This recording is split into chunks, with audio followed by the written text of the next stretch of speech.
Paano ang batang ito ay natutong magbasa sa edad na 3 sa loob lamang ng 20 days? At paano ang maraming bata ngayon is able to instantly read at a very, very young age? Do you know what time it is? It's reading time! Let me tell you a story about a visionary named Teacher Vicky. Did you know that among 79 countries, ang Pilipinas ang may pinakamababang reading comprehension? And that is why Teacher Vicky plays a very important role helping solve the problem of our country's growing number of illiteracy. But before that, let me give you her origin story. Teacher Vicky came from a family of educators. 31 years of being a teacher, she realized that the traditional method of teaching reading is taking too long to teach students how to actually read. Minsan nga, high school student na, hindi pa rin nakakapagbasa at madalas, hindi pa naiintindihan ang kanilang binabasa. So you know what? Instead of being just a bystander, Teacher Vicky took a stand. She had a vision to eradicate illiteracy in the Philippines. It might not happen right away, pero she can start one child at a time. So having 15 years of experience at that time, naisip niyang gumawa ng sistema at programa upang mapabilis na matutong magbasa ang mga bata. And she was able to come up with a program called Instant Reader, which proves to be more faster, easier, and more effective. Your 4-year-old child can read like a first grader by not teaching them the alphabet first. So para subukan kung effective nga ba yung Instant Reader program, she applied it first to her kids, Laya and Likha. It was actually a trial and error at first, but after a few months, Laya finally read words and sentences. You know what?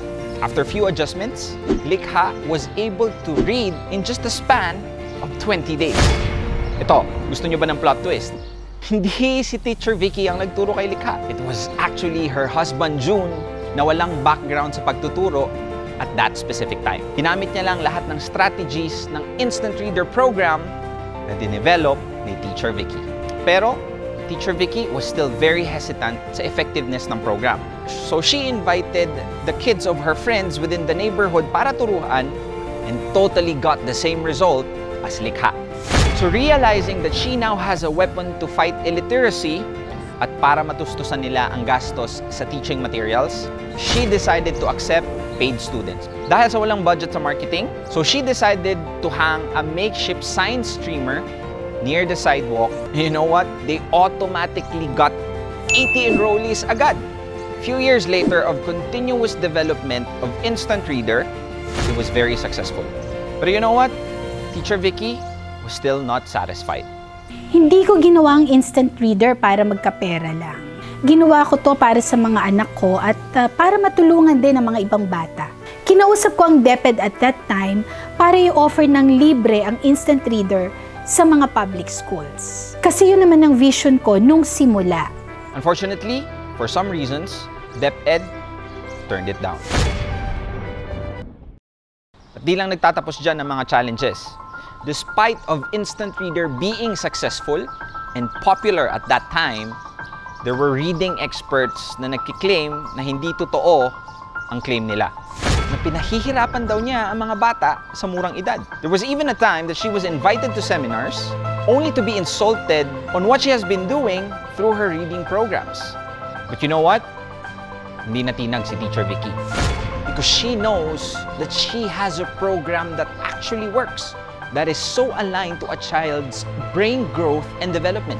And she still has a huge vision to fulfill. Years passed of working so hard together with her husband, back with over 70 highly trained teachers, more and more children all over the Philippines and across other countries are reading through Instant Reader. It was the year 2019 when she received a surprise email. She is being awarded as one of the UP Los Baños Distinguished Alumna Award for Educational Leadership, an award she never expected from the same community that doubted her initially.